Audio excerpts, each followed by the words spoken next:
Hi everyone and welcome to episode 4 of Ross's Corner.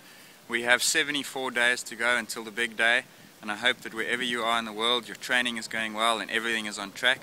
As you can see behind me, I am in Washington DC, where it's much colder than Cape Town, where I just came from. And what we're going to do today is we're going to switch tack from training, which we've covered in the last few weeks, to the very important issue of diet. Now there are 3 aspects to diet that will concern you leading up to the race. The first is what you eat during training. The second is what you eat in that final week before 2 Oceans, and the third is what you eat on the day of the race. We will cover all 3, but for now we'll cover only the first one, and that's what you eat during training.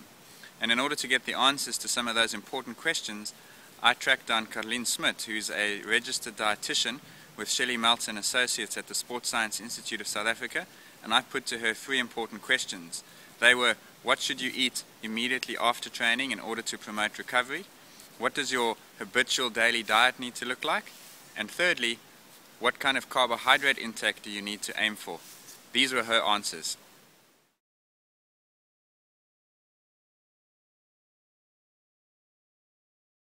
One of the best ways to improve your rate of recovery is to include a recovery meal or snack within an hour after training. This snack should contain carbohydrates and a small amount of good quality protein. This can be as easy as drinking a low-fat sweetened milk drink, or carbohydrate drink with some biltong, or just a cheese sandwich and a fruit.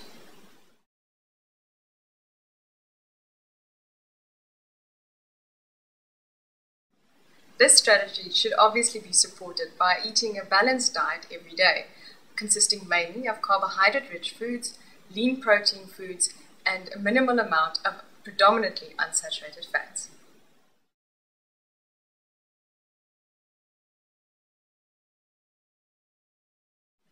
The total amount of carbohydrates you need to consume in a day will depend on your training schedule, your energy levels, your current diet, and your weight. So let's use an example. If you're 70 kilograms, you need to consume roughly 350 grams a day if you're training about an hour, hour and a half every day. But what is 350 grams of carbohydrates? It's easy. You can get that by eating 3 main meals a day, consisting mainly of carbohydrate-rich foods. Just as an example, 50 grams of carbohydrates is the same as 3 medium potatoes, or 2 cups of cereal, a cup and a half of pasta, or 3 slices of bread. On top of this, you need to eat 1 or 2 carbohydrate-rich snacks, 3 to 4 servings of fruit, and consume some low-fat milk or yogurt. If you are training more than an hour and a half of high-intensity training, you might consider consuming carbohydrates during that training run. Well, that's it from Carleen. I hope that her answers have given you some idea and some guidance as to how you might change your diet. If you have any doubts, I can't stress enough how important it is that you consider seeing a dietitian. Rather than spending money on supplements and gimmicks and fads, spend it on consulting with someone who's an expert, who can personalize it and who can help you out.